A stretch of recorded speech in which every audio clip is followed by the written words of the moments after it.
ఈనాడు గోదావరి కృష్ణంతా కూడా ఒక గొప్పనైనటువంటి నామస్మరణ చేస్తున్నారు. ఎలాంటి నామస్మరణ చేస్తున్నారు? వాళ్ళంతా కూడా మన దిక్కినియాని అంటే మనస్సుకు ఆహ్లాదం కలగజేసేటువంటి వాడు ఎవరైతే ఉన్నారో వారి యొక్క నామస్మరణ చేస్తున్నారు. ఇలాంతా కూడా మన దిక్కినియాని మనసుకు ఎవరిని చూస్తే ఆనందం కలుగుతుంది అంటే మీరందరికీ కూడా ఈ గోదావరి కృష్ణంతా కూడా కృష్ణుడి పట్ల కాస్త కోపం వచ్చేసింది. ఎందుకు కోపం వచ్చింది అంటే కృష్ణుడు ఎప్పుడు ఎక్కడ ఎలా ఉంటాడో తెలియదు, ఎప్పుడు కనిపిస్తాడో తెలియదు, ఎప్పుడు ఏడిపిస్తాడో తెలియదు. అప్పుడే వస్తా అంటాడు, అప్పుడే మాయమైపోతాడు. తనతో ఉన్నట్టుగా కనబడతాడు, మాయమైపోతాడు. వస్తా అంటాడు, రాడు. ఈ విధంగా తాను చెప్పిన పని చేయకుండా ఉంటాడు. ఎప్పుడు చూసినా కూడా గోపికలను ఏడిపిస్తూ ఉంటాడు కృష్ణుడు. అది ఉద్దేశపూర్వకంగా ఏడిపించడం కాదు, గోపికలకు కృష్ణుడి పట్ల ఎంత ప్రేమ ఉందో పరీక్షిస్తూ ఉంటాడు కృష్ణుడు. కాబట్టి ఈ గోదావరి అంతా కూడా కృష్ణుడు అంటే కాస్త కోపం వచ్చేసింది. అందుకోసమని ఎవరైతే ఒక స్త్రీ కోసమని జీవితమంతా కూడా బాధపడ్డాడో, ఆమె కోసమని చెప్పేసి ప్రేమలో పంచుకున్నాడో, అలాంటి రామచంద్రుడి గురించి ఈరోజు కీర్తన చేస్తూ ఉంటారు. మనకి రామచంద్రుడిని చూస్తే ఆనందం వేస్తుందట. ఎందుకంటే ఒక స్త్రీ కోసం పాపం ఎంత కష్టపడ్డాడు కదా రామచంద్రుడు.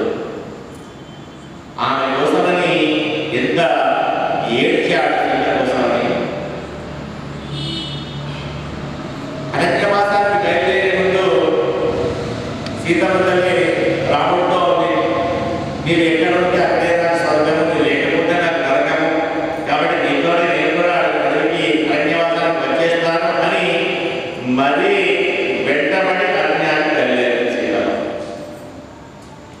గంగా తీరం వరకు బాగానే వచ్చాడు, సుమంత్రుడు రథంలో తీసుకొని వచ్చాడు కాబట్టి ఎలాంటి కష్టం కలగలేదు. అమ్మవారి లాంటి వారు అసూర్యం పశ్యతి, సూర్యుడి యొక్క వెలుతురు కిరణాలు కూడా సోకకుండా తెలిగినటువంటి అతి సౌకుమార్యమైనటువంటి అమ్మవారు. అసూర్యం పశ్యతి, అసలు సూర్యోదయం చూసింది కాదు, సూర్యాస్తమయం చూసిన సూర్యుడినే చూడనటువంటి తల్లి. అంత సుకుమారంగా అంతఃపురంలో ఉండి పెరిగినటువంటిది సీతమ్మ తల్లి. అలాంటి సీతమ్మ తల్లి అరణ్యవాసానికి బయలుదేరుతూ పాపం గంగా తీరానికి వచ్చేగా సుమంత్రుడు రథంలో తీసుకొచ్చాడు. గంగా నదిని అక్కడే ఉన్నటువంటి గుహుడు దాడి చేశాడు. గంగా నది దాటిన తర్వాత ఇక అప్పుడు మొదలైంది అమ్మవారి యొక్క నడక విధానం. అప్పటి వరకు కూడా సుకుమారంగా దానితో ఉన్నటువంటి అమ్మవారు ఒక 4 అడుగులు వేశారో లేదో కొద్దిపాటి నడవగానే రామచంద్రుడు అడుగుతారు, ఇంకా ఎంత దూరం నడవాలి, ఇంకా ఎంత దూరం మనం వెళ్ళాలి అని. ఇప్పుడే అరణ్యవాసం ప్రారంభమైంది. ఒక 4 అడుగులు నడిచారో లేదో అప్పుడే ఎంత దూరం వెళ్ళాలి, ఎంత దూరం వెళ్ళాలి అని అడిగితే ఏం చెప్తారు రామచంద్రుడు?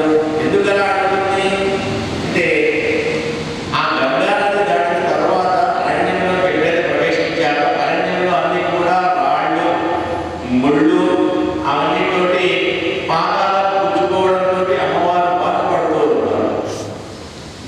సీతమ్మ తల్లికి అలా బాధ వేసి అడుగుతూ ఉంటే మొట్టమొదటిసారిగా రామచంద్రుడు ఆ తల్లిని చూసి ఎక్కాడు. సీతమ్మ చూసి అయ్యో ఇంత సౌకుమార్యమైనటువంటి పాదాల చేత కఠినమైనటువంటి రాళ్ళు ముళ్ళపై నడుస్తుంది, ఈమె ఇప్పుడే ఇలా ఉంటే అరణ్యవాసం 14 సంవత్సరాలు ఎలా చేస్తుందో కదా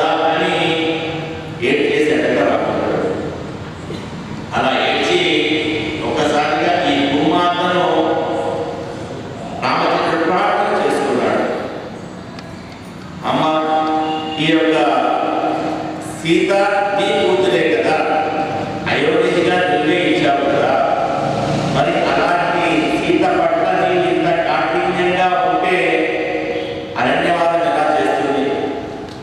కాబట్టి కాస్త మెత్తగా నునుపుగా మారిపోని చెప్పేసి ఈ భూమాతను ప్రార్థన చేశాడట రామచంద్రుడు. అంటే అంత సుఖం. అమ్మవారి యొక్క పాదాలు ఎప్పుడు నిరంతరం కూడా ఆ కమలం లోపల నిలబడేటువంటి తల్లి. ఆ కమలం ఎలా ఉంటుంది? చాలా సుకుమారంగా ఉంటుంది.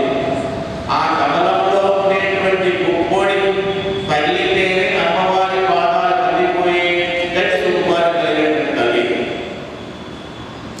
అలాంటి తల్లి ఇప్పుడు కఠినమైనటువంటి నేలపై నడవాలి అంటే ఎంత బాధ అవుతుంది. కాబట్టి ఆ బాధను చూడలేక రామచంద్రుడు ఏం చేసి భూమాతను ప్రార్థన చేశాడు. అంత గొప్పగా తన కట్టుకున్నటువంటి భార్య పట్ల ప్రేమను చూపించినటువంటి రామచంద్రుడు అలా ఉండాలి. కానీ ఈ కృష్ణుడు ఉన్నాడే, ఎప్పుడు చూసినా గోపికలను ఏడ్పిస్తూ ఉంటాడు కదా అని కృష్ణుడి పట్ల కాస్త కోపంగా వచ్చేసింది. అందుకోసమని వీళ్ళంతా రామచంద్రుడి మనకెక్కినియా అనే మనసులో పులకరింపజేసేటువంటి ఆనందం కలిగేసేటువంటి వాడు రామచంద్రుడు చెప్పేసి ప్రార్థన చేస్తున్నారు. ఇక ఈ లోపల చూసినటువంటి గోపిక ఎవరైతే ఉన్నారో శ్రీకృష్ణుని కట్టనేటువంటి స్నేహితుడు సుధాముడి యొక్క చెల్లెలు. సుధాముడు తన నిత్యకర్మాన్ని వదిలేసి కృష్ణుడితోనే ఉంటాడు. అలాంటప్పుడు ఈ గోవులని కూడా అరుస్తూ ఉన్నాయి. గోవుల యొక్క పాల బాధకు అవన్నీ అది పాల పొదుపుల యొక్క బాధకు ఆ బాధను తిరగడం లేదు అని భారానికి ఆ గోవులన్నీ కూడా అరుస్తున్నాయి. ఎవరైనా వచ్చి పాలను పెట్టకండి అని చెప్పేసి ఆ గోవులన్నీ కూడా బాధపడుతూ ఉన్నాయట. అయినప్పటికీ కూడా ఆ గోవులను పరిరక్షించకుండా, గోవులను చూడకుండా, పట్టించుకోకుండా హాయిగా శ్రీకృష్ణుడితోటే వెళ్ళిపోయాడు. ఉదయమే లేచి కృష్ణుడి దగ్గరికి వెళ్ళిపోయాడు. అందుకోసమే సుధాముని శ్రీమాన్ అని చెప్పేసి అంటారు. శ్రీమాన్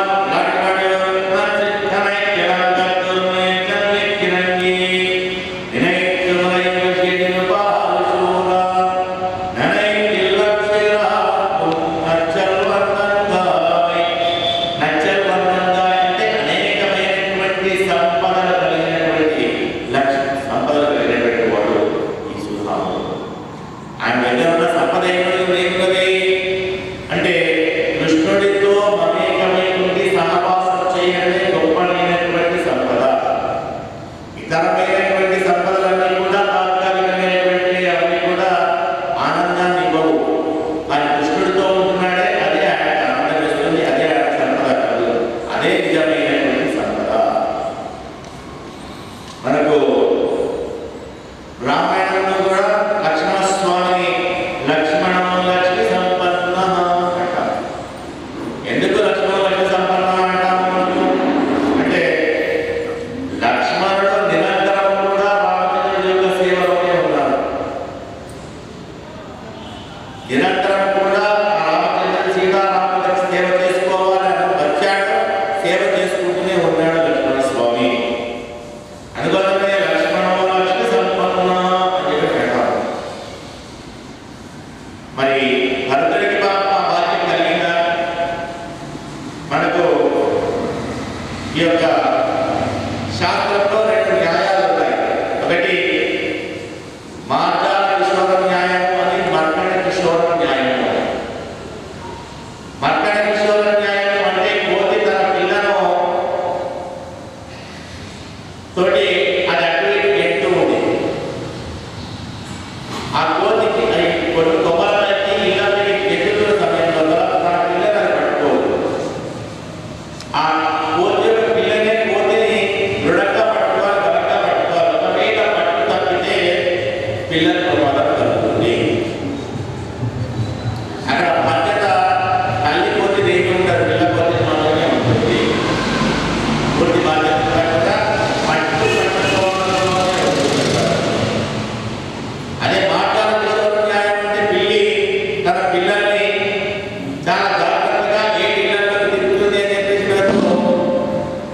తెలుస్తుంది.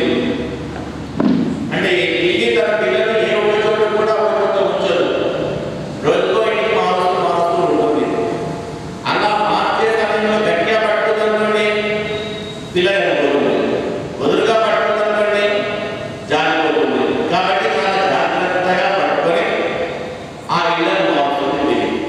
అక్కడ పిల్ల యొక్క బాధ్యత ఏమి ఉండదు, తల్లి పిల్ల యొక్క బాధ్యతనే ఉంటుంది. బాధ్యత కూడా తల్లి పిల్లని తీసుకుంటుంది, తీసుకొని తన పిల్లను సంరక్షించుకుంటుంది అక్కడ పిల్లి. అలాగే మనం కూడా పరమాత్మ చేత పట్టుకోబడాలి. పరమాత్మ మనం పట్టుకోవడానికి ప్రయత్నం చేస్తామనుకోండి, వాడు మనం నటిస్తాడా? కృష్ణులాగే ఎప్పుడు మాయమైపోతాడో తెలియదు, ఎలా మాయమైపోతాడో తెలియదు, ఎప్పుడు ఉంటాడో ఎక్కడ పట్టాడో తెలియదు. పాపము భరతుడు సమస్తమైనటువంటి దైవజ్ఞవాదులను, గురువులను, తల్లులను అందరినీ కూడా వెంటబెట్టుకుని రామచంద్రుడికి వచ్చాడు. బ్రతిలాడుకున్నాడు, నాకు రాజ్యం వద్దు, కాబట్టి నా అయోధ్య కూడా వదిలిపెట్టేసి వెళ్తాను, నువ్వు తిరిగి మళ్ళీ అయోధ్యకు వచ్చి సింహాసనం అధిష్ఠించు అని చెప్పి ప్రార్థన చేసుకున్నాడు. ఎన్ని రకాలుగా రామచంద్రుడు తీసుకుని వెళ్ళేటువంటి ప్రయత్నం చేశాడు. రామచంద్రుడు అయోధ్యకు వెళ్ళాడు అంటే రామచంద్రుడిని పట్టుకోవాలని భరతుడు ప్రయత్నం చేశాడు. అది సాధ్యం కాలేదు. చివరిగా తన బాధలు చేశాడు, భరతుడు చేశాడు. భరతుడు చేసినటువంటి ప్రయత్నం ఏదైతే ఉందో అదంతా కూడా విఫలమైపోయింది. రామచంద్రుడు భరతుడు చేసినటువంటి వాటికి కన్నీసు కాలేకపోయాడు. భరతుడు చేసిన ప్రయత్నం అంతా కూడా వృధా అయిపోయింది. అదే లక్ష్మణస్వామి చక్కగా రామచంద్రుడి సేవ చేసుకోవాలి అని పట్టుబట్టాడు. అరణ్యానికి వస్తా అన్నాడు, అమ్మవారి రికమెండేషన్ పెట్టుకున్నాడు, చక్కగా వాడు వచ్చేసాడు. నిరంతరం కూడా సీతారాముల యొక్క కైంకర్యంలోనే తన సేవలో ఉన్నాడు. అందుకోసమే లక్ష్మణో లక్ష్మి సంపన్న అంటాం. ఎవరైతే పరమాత్మ యొక్క సేవలో ఉంటారో అదే నిజమైనటువంటి సంపద. తప్పించి ఇతరమైనటువంటి సంపదలన్నీ కూడా తాత్కాలికమైనటువంటివే. ఈ సంపద ఎప్పుడు ఎలా వస్తుందో తెలియదు, ఎలా పోతుందో తెలియదు. కొంతకాలం అరణ్యవాసం చేసిన తర్వాత రామచంద్రుడు లక్ష్మణస్వామిని పిలిచాడు. ఆయన నీవు కూడా ఒక యువరాజువే కదా, ఒక రాజు యొక్క కుమారుడే కదా, కనుక ఇంతకాలం మాకు సేవ చేసినటువంటి సేవ చాలు, నీవు వెళ్ళి నీ తల్లి సుమిత్రను, అదేవిధంగా మా తల్లి కౌసల్యను, కైకేయి మాత అందరినీ కూడా ప్రేమగా చూసుకో. వాళ్ళంతా కూడా ఒక రాజు యొక్క కుమార్తెలు కదా, వాడు బాధపడకుండా సంతోషంగా ఉండేలాగా చూసుకో. కనుక ఇక చేసిన సేవ చాలు, అయోధ్యకు వెళ్ళు అని చెప్పేసి చెప్పాడు రామచంద్రుడు. అలా చెప్పగానే ఒక్కసారిగా గంట చూపేశాడు లక్ష్మణుడు. మా తల్లి సుమిత్ర కానీ, మీ తల్లి కౌసల్య కానీ, వాళ్ళు ఒక రాజ్యం కుమారుడైనా సరే వాడు సుఖ పెట్టగలరు, వాడు ఆనందింపజేయగలరు. వాళ్ళందరినీ కూడా ఎంతమంది వచ్చినా కూడా అక్కడ లోటు అనేది ఉండదు. వాళ్ళు అలా ఆనందంగా సంతోషంగా ఉంటారు. కానీ నేను నీ సేవను వదిలిపెట్టి మాత్రం వెళ్ళను, ఇక్కడే ఉంటాను అని చెప్పేసి లక్ష్మణస్వామి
ఆయనకు ఆనందం కలిగేది, అందరికీ అదే సంతోషించేది, అతని యొక్క శక్తి కలిగేలాగా చేసింది.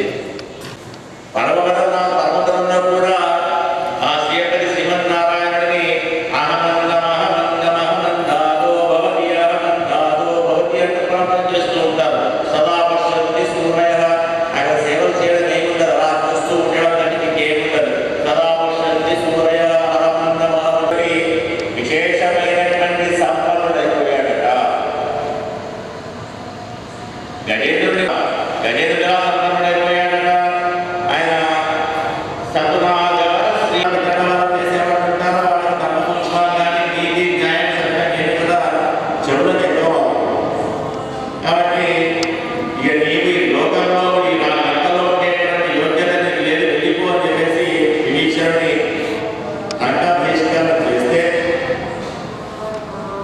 అదే సమయం లోపల త్రిజట సీతమ్మ చెప్తుంది, రావణాసుడికి విభీషణుడి మధ్య చర్చ జరుగుతుంది.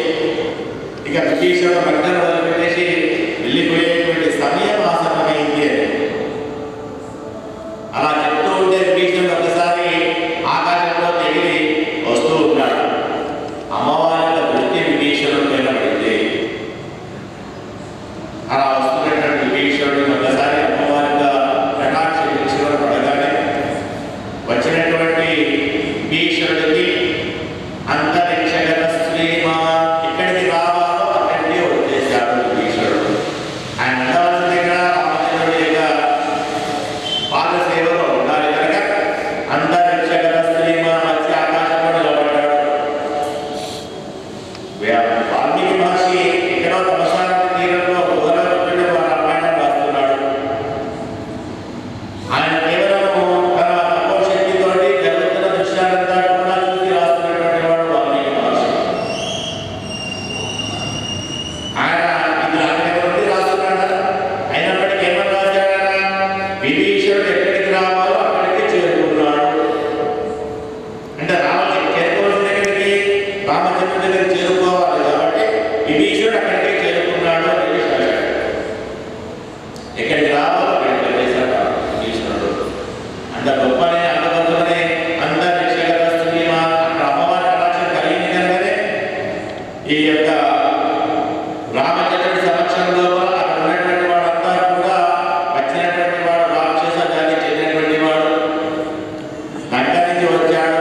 రావణాసుడి సోదరుడు, తనను ఆశ్రితం ఇవ్వదు అని చెప్పేసి ఎంతమంది ఎన్ని రకాలుగా చెప్పినా కూడా అమ్మవారి కటాక్షం చేత ఈశ్వరుడికి శరణాగతి చేస్తే అభయం లభించింది రామచంద్రుడి దగ్గర.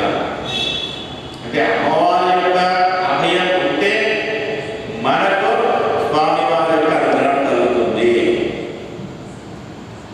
అమ్మవారి అనుగ్రహం లేకపోతే, అమ్మవారి కటాక్షం లేకపోతే మనం ఎన్ని ప్రయత్నాలు చేసినా కూడా మనకు ఫలితం అనేది ఉండదు, ఫలం లభించదు. అందుకోసమే ఈనాటి గోపబాలికను కృష్ణుడికి అత్యంత ప్రియమైనటువంటి గోపబాలిక కనుక ఈ గోపబాలిక ఈ యొక్క గోష్ఠిలో ఉంటే కృష్ణుడి యొక్క అనుగ్రహం కలుగుతుంది మన పైన. ముందుగా భాగవతోత్తముల యొక్క అనుగ్రహం మనకు కలగాలి. ఈ గోపిక మన గోష్ఠిలో చేరాలి. ఈమె దర్శనం భాగవతోత్తముల దర్శనం కలిగితే ఈమె కోసమని కృష్ణుడు వస్తాడు కాబట్టి కృష్ణుడి యొక్క దర్శనం కూడా కలుగుతుంది. అందుకోసమని ఈ అంత గోదావరి కూడా ఆయన లోపల ఉన్నటువంటి ఆ గోపికను ప్రార్థన చేస్తూ ఉన్నారు. బయటకు రమ్మని పిలుస్తూ ఉన్నారు. ఇదంతా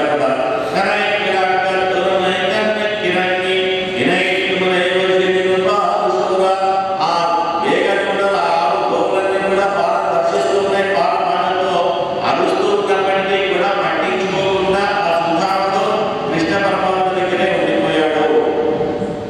గొప్పనైనటువంటి సంపన్నుడు సుధాముడు. అలాంటి సంపదలు కలిగినటువంటి సుధాముడు యొక్క చెల్లెలు కనుక ఈమె కూడా సంపన్నురాలే. ఎందుకు సంపన్నురాలు? ఈమె కూడా ఎప్పుడూ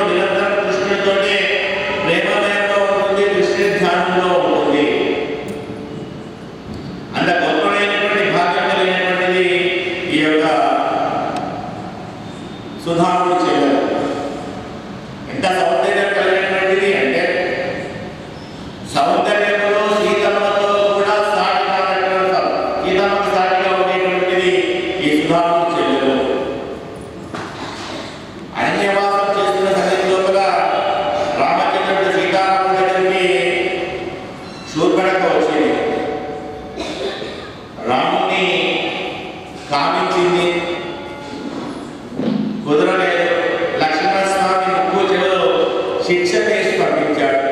దానితో ఆగ్రహించినటువంటి శూర్పణఖ 14,000 మందిని రాక్షసులు తీసుకుని వస్తే తృణప్రాయంగా హతమార్పు చేశాడు రామచంద్రుడు.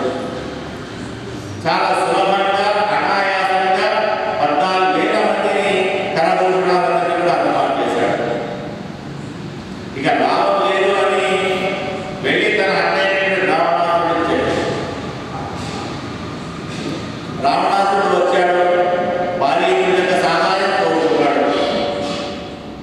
బాలీయుడికి గతంలో ఉన్నటువంటి అనుభవం ఏదైతే ఉందో రామచంద్రుడు బ్రహ్మచారిగా ఉన్నప్పుడు కలిగినటువంటి ఆ బాణ దెబ్బ ఏదైతే ఉందో అది ఇంకా మర్చిపోలేదు, ఇంకా గుర్తుంది కనుక హితోపదేశం చేశాడు బాలీయుడు రావణాసురుడికి. వాడికి ఉన్నటువంటి 10 తలకాయలతో ఏదో ఒక తలకాయ పనిచేసినట్టుంది కనుక అక్కడి నుంచి వెళ్ళిపోయాడు రావణాసురుడు.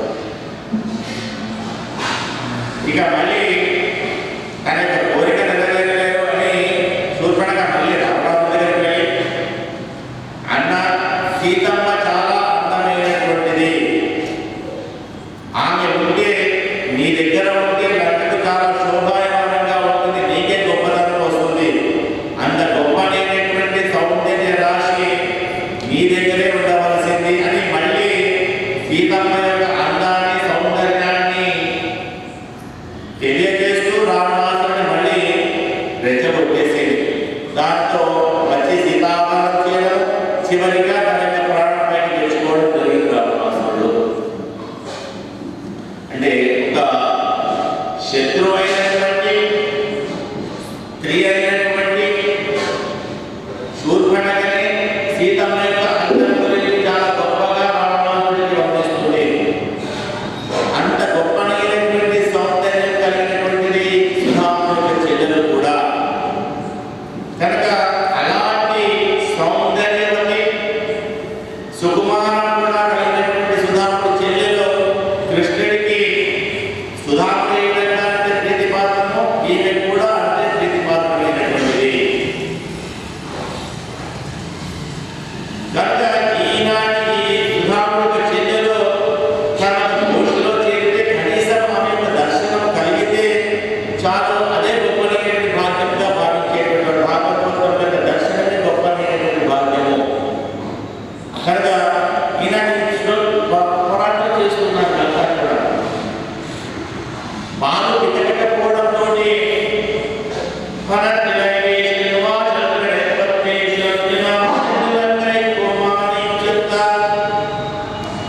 వాడు ఆ సుధాముడు పాలు పితకపోవడంతో ఆ పాలన్నీ కూడా బాణం చేత గోవులని పాలను వర్షించేశాడు.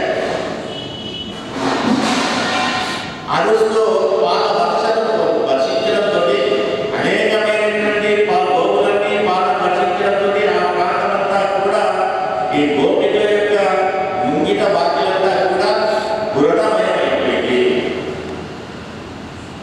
అందులో కాకు వేసి నిలబడాలి అన్నా, నడవాలి అన్నా కూడా చాలా కష్టంగా ఉంది.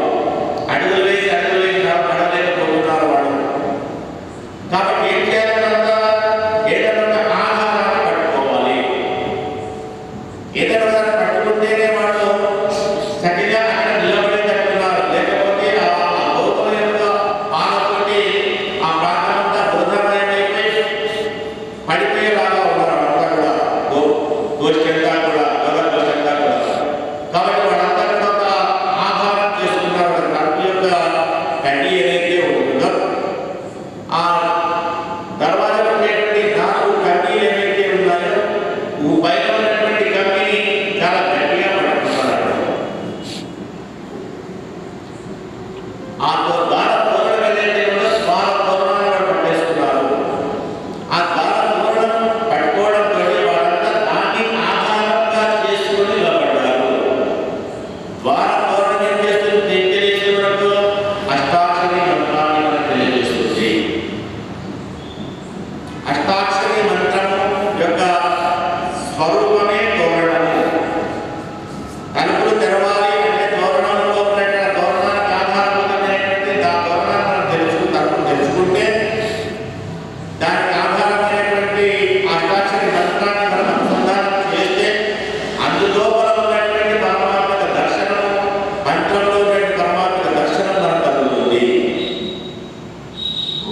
మనకు లోపల పరమాత్మ భాగవతంలో దర్శనం కలగాలి, పరమాత్మ దర్శనం కలగాలి అంటే ముందుగా మనము ఆ తోరణాన్ని దాటుకుని లోపలికి వెళ్ళాలి.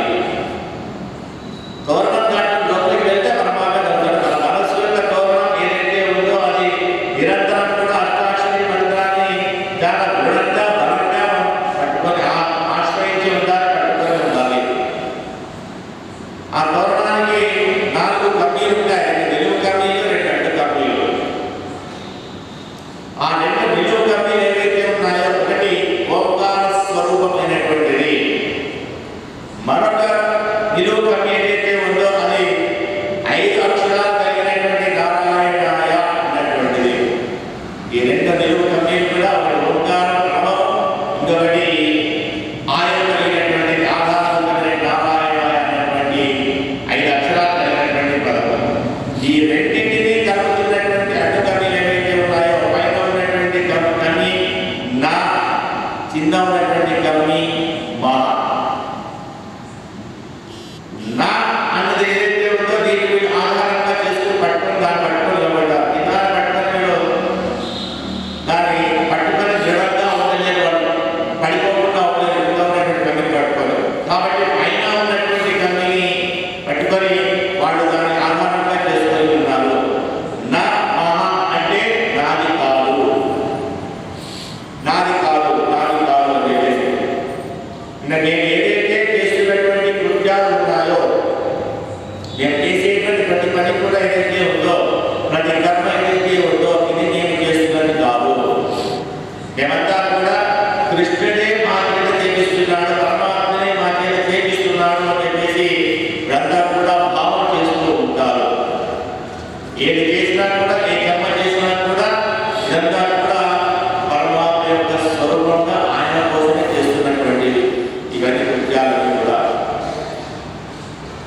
మనకు ఆంజనేయ స్వామి లంక లోపల వెళ్ళిన తర్వాత, అమ్మవారి దర్శనమైన తర్వాత అక్కడ రావణాసురుడిని దర్శనం చేసుకో పోనీ ఒక రాయబారిగా వచ్చాడు, వెళ్దాము చెప్పేసి లోపలికి అంతా కూడా నాశనం చేసేశాడు. ముందుగా వనమంతా నాశనం చేయగానే అని అనేక మంది రాక్షసులు అక్కడికి వచ్చారు. ఆంజనేయ స్వామితో యుద్ధం తీసుకొని పెద్ద పెద్ద శక్తులు తీసుకొని రాక్షసులపై తీసుకువేస్తున్నాడు ఆంజనేయ స్వామి. వచ్చినటువంటి రాక్షసులు హతమారుస్తున్నాడు. మళ్ళీ వెళ్ళి దూరంగా కూర్చుంటున్నాడు, ఏదో మంత్రం చెప్తున్నాడు. ఈ విధంగా వచ్చినటువంటి రాక్షసులు హతమారుస్తున్నాడు, దూరంగా కూర్చుంటున్నాడు, ఏదో మంత్రం చెప్తున్నాడు. అని ఏం చెప్తున్నాడు ఇంతకు, ఏమంటున్నాడు ఇంతకు అని చెప్పి ఆలోచిస్తే దాసోహం కౌసలేంద్రస్య రామస్య కృష్ణకర్మణః హనుమాన్ చతుర్హంతా శత్రుసైన్యానాం నియతా వరదాత్మనః అని చెప్పేసి అంటున్నాడు. దాసోహం కౌసలేంద్రస్య, నేను ఎవరిని? నేను రామచంద్రుడి యొక్క దాసుని. రామస్య కృష్ణకర్మణః, నేను చేసినట్టు పని నేను చేసినటువంటిది కాదు.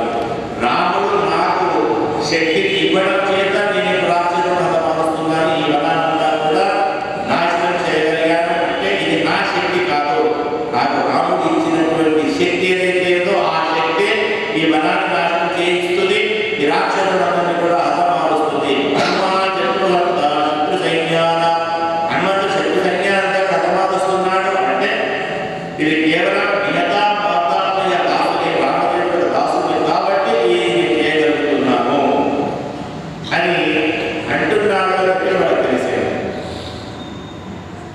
అంటే రామచి నేను చేస్తున్నాను, నా వల్ల అవుతుంది అంటే ఆ పని కాదు. నేను భగవంతుడికి అంకితం చేస్తున్నాను, భగవంతుడి సేవలో ఉన్నాను, భగవంతుడికి నేను కనుక చేశాను, నా వల్ల నేను అవుతుంది అన్నాను అనుకోండి, మనము చేసినా కూడా దాని యొక్క ఫలితం ఏమీ ఉండదు.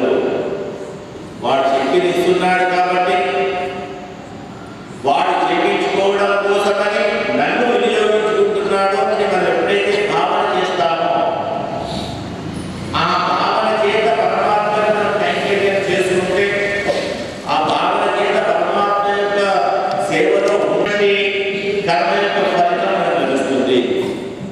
అలా కాకుండా నేను చేస్తున్నాను నాది అనేటువంటి భావన ఉంటే మనకు పరమాత్మ ఎప్పుడు కూడా కలిగించడు. అంత గొప్పనైనటువంటి భావన కలిగి ఉండాలి కూడా. కనుక ఇక్కడ మనకు కృష్ణ పరమాత్మకి దర్శనం కావాలి అంటే ముందుగా ఈ యొక్క దర్శనం మనకు కావాలి. సుధాముడికి చెల్లెలకి దర్శనం, భాగవతానికి దర్శనం మనకు కావాలి. ఈయన దర్శనం అయితేనే మనకు కృష్ణ పరమాత్మ యొక్క అనుగ్రహం చాలా సులభంగా కలుగుతుంది. అందుకోసమని కృష్ణుడి పైన కాస్త కోపంతోటి మనంతి కిన్యానే పాడము నీవాయ్ ఇరువాయ్ అంటూ నేను నీకు మాకే కాదు నీకు కూడా ప్రియమైనటువంటి కృష్ణ రామచంద్ర యొక్క పాటను మనం కీర్తిస్తున్నాము, పాటలు పాడుతున్నాము అని చెప్పేసి తెలియజేశారు. ఇకనైనా వాయు నోరు తెరవమ్మా, నీకు తలుపు వస్తున్నాను తలుపు తీస్తాను అని చెప్పేసి కనీసం ఒక్క మాట అయినా నువ్వు మాట్లాడాలి. అలా మాట మాట్లాడితే మాకు ఆనందం కలుగుతుంది, మాకు గొప్పనైనటువంటి వచ్చి మా గోష్ఠిలో చేరుతుంది అనేటువంటి ఆనందం మాకు వేస్తున్నారు. కాబట్టి కనీసం ఒకసారి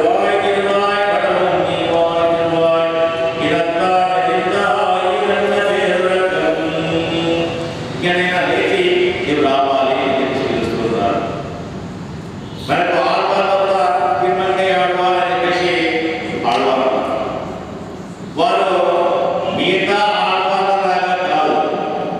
వారు ఏం చేశారో వారు చేసినటువంటి దొంగతనాలు చేసేటువంటి వారు. ఆ దొంగతనాలు చేసి వచ్చినటువంటి ఆ సొమ్ముతోటి ఆలయాన్ని నిర్మించేశాడు. పాపం కొత్తగా వివాహం చేసుకుని రంగరాజులో వస్తున్నాడు, అరణ్యంలో దొరికాడు దొంగకి తిరుమలయ్య వారు, అమ్మవారు లక్ష్మీనారాయణ ఇద్దరు కూడా. అలా వస్తున్న సమస్తమైన దేవతలతో అందరితో వస్తున్నాడు. లక్ష్మీనారాయణ ఇద్దరు కూడా తిరుమలయ్య వారు అనుకున్నటువంటి పల్లెను పట్టు ఆపేశాడు. ఏంటంటే చెప్పులు ఎక్కడ వస్తున్నాం, వివాహం చేసుకుని వస్తున్నా, మీ దగ్గర సంపదంతా కూడా నాకు ఇచ్చేయి అని చెప్పేసి అడిగాడు. బాబు సంపదన అంతా కూడా ఎక్కేశారు, వాళ్ళ దగ్గర ఉన్నటువంటి తెలుసుకున్నంతా కూడా ఎక్కేశాడు. ఇక అమ్మవారి కాలికి మట్టెలు ఉన్నాయి, అవి కూడా తీసుకోవాలి కదా అని చెప్పేసి అవి కూడా ఎక్కేయని చెప్పేసి అడిగారు. అవి వెళ్ళడం లేదు, ఏదైతే ప్రయత్నం అయితే తీసుకోవాలని చెప్పేసి చెప్పడంతో అనేక రకాల ప్రయత్నం చేశాడు. ఆయన కూడా వెళ్ళలేదు. ఇక చివరిగా తన పండుగ లాభదామని చెప్పేసి తన శిరస్సును అమ్మవారి పాదాలను తాకించాడు. ఎప్పుడైతే శిరస్సు పాదాలు తాకించాడో శరణాగతి చేసినట్టుగా భావించి వాడిలో మార్పు వచ్చేసింది. వాడు బెదిరించి వాడి దగ్గర నుంచి కొన్ని అష్టాక్షరి మంత్రాలు పడినటువంటి వాడు అదనంగా అందరికంటే పరమాత్మనే బెదిరించి మాట్లాడుతున్నటువంటి వాడు. ఆయన గొప్పైనటువంటి ఆళ్వారుగా మారి తర్వాత అనేకమైనటువంటి రచనలు చేశారు. పరమాత్మను మనం చేరుకోవాలి అంటే, వాడి అనుగ్రహం కావాలి అంటే, వాడి ఇష్టం వస్తే ఎవరినైనా అనుగ్రహం చేస్తాడు, వాడికి ఇష్టం లేకపోతే ఎవరిని కూడా అనుగ్రహించడు. దదివాణుడు ఒక ఉదాహరణటువంటి వాటికి మోక్షాన్ని చేశాడు. అది శరణం లేనటువంటిది, నిశ్చలమైనటువంటిది కూడా దాన్ని కూడా మోక్షం చేశాడు. ఎలా ఇచ్చేశాడు మోక్షం ఉండదు? కృష్ణుడు వెన్న తిన్నాడు అని చెప్పేసి యశోదమ్మ కృష్ణుడి వెంట తప్పుకుంటూ వస్తుంది, కలియకుంటూ వచ్చాడు. ఊరవతలకు వచ్చినాగానే ఉండమైనటువంటి వాడు కనపడగానే దాదా దాచిపెట్టవా అని చెప్పేసి అడిగాడు. అమ్మ పట్టాలకు వస్తుంది అని చెప్పేసి అలాగే చెప్పేసి దాచిపెట్టేశాడు, ఉండలో పెట్టేసి ముందు పెట్టేశాడు. యశోదమ్మ వచ్చింది, అడిగి వచ్చారా అని చెప్పేసి రాలేదు అని చెప్పేసి చెప్పాడు. అంటే అసత్యం ఆడినట్టే కదా. మరి అసత్యం ఆడితే మోక్షం లభిస్తుందా లేకపోతే లభించదా? అసత్యం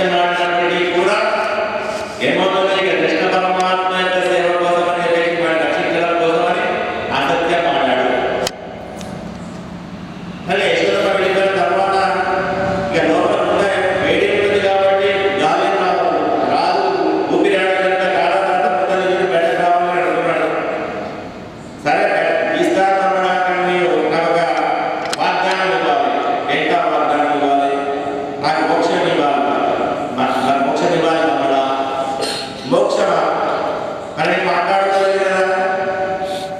మనము నువ్వు నన్ను దాచిపెట్టని మోక్షం ఇస్తాను ముందు మాట్లాడుకుంటే నువ్వు అన్నట్టే మోక్షం ఇచ్చేవాడిని కావచ్చు, అయినా మోక్షం ఇచ్చేవాడిని నేను కాదు కదా. నేనా చిన్నపిల్లవాడిని, నేనా మోక్షం ఇస్తాను నీకు, నువ్వు పొరపాటు ఎవరు ఎవరే అనుకుంటున్నావు అని అనుకుంటున్నావేమో, నేను కాదు మోక్షం ఇచ్చేవాడిని అని చెప్పి. లేదు నువ్వే మోక్షం ఇచ్చేవాడిని, మోక్షం ఇచ్చేవాడు జనార్దనే కాబట్టి నువ్వే మోక్షం ఇచ్చేవాడు అయ్యా, కానీ మోక్షం ఇవ్వాల్సింది అంటాను అని కొంతసేపు వాళ్ళు జరిగిన తర్వాత అలాగే మోక్షం ఇచ్చేస్తాను అని చెప్పాడు. దాంతో ముద్ద తీయాలి అని చెప్పి త్వర విస్తారం కదా ముద్ద తీయాలి అని చెప్పాడు. ఆగమయ్యా ఇక్కడ దగ్గరే ఉండదు, ఇంకా ఇక్కడే ఇంకొకటి కూడా ఉన్నది. ఏంటి ఈ గుండెకు కూడా మోక్షం ఇవ్వాలి. ఇదేంటి గుండెకు మోక్షం ఇవ్వడం ఏంటి? నువ్వంటే మనిషివి కావచ్చు, సరే నన్ను కాపాడేవాళ్ళటువంటి దాంతో నీకు మోక్షం ఇచ్చేస్తాను. గుండెకు మోక్షం ఇవ్వడం ఏంటి? ఆ గుండె ఎవరిది? నాది. నా సంబంధం ఉంది కదా గుండెకు, కాబట్టి నా సంబంధంతో గుండెకు కూడా మోక్షం ఇవ్వవలసిందే. నేను కాపాడిన రక్షించింది ఎవరు? గుండెనే కదా, నేను కాదు కదా. నేను రక్షించాను, నువ్వు దాక్కున్నది గుండె లోపల, ఆ గుండెకి నా సంబంధం ఉన్నది కాబట్టి గుండెకు కూడా మోక్షం ఇవ్వవలసిందే అని చెప్పేశాడు. దాంతో గుండెకు కూడా మోక్షం ఇచ్చేశాడు. అసత్యమైనప్పటికీ కూడా ఆ దరివాడుడికి మోక్షం లభించింది. గుండెకు ఒక నిశ్చలమైనటువంటి ఎలాంటి మంత్రం జపం చేయకుండా కూడా దానికి కూడా మోక్షం ఇచ్చేశాడు. అంటే తాను తలుచుకుంటే ఎవరికైనా మోక్షం ఇవ్వగలుగుతాడు. జటాయువు కూడా మోక్షం ఇచ్చేశాడు. అది ఒక భక్తి అయినప్పటికీ జటాయువు సత్యపరాయణంటే సమస్తమైనటువంటి లోకాలంతా కూడా జయించేశాడు రామచంద్రుడు. ఆయన మానుషులనే రామ దశరథాత్మజ అని చెప్పాడు. మనుషులాగా రామచంద్రుడు దశరథుడు కుమారుడినే చెప్పాడు. అయినప్పటికీ సత్యసంధుల చేత సమస్తమైన లోకాలంతా కూడా ఆయన జయించాడు కనుక ఆ దానితోటి జటాయుడు కూడా మోక్షం చేశాడు రామచంద్రుడు. ఆయన తలుచుకుంటే ఒక గుండెకు కానీ, పక్షికి కానీ, జంతువుకు కానీ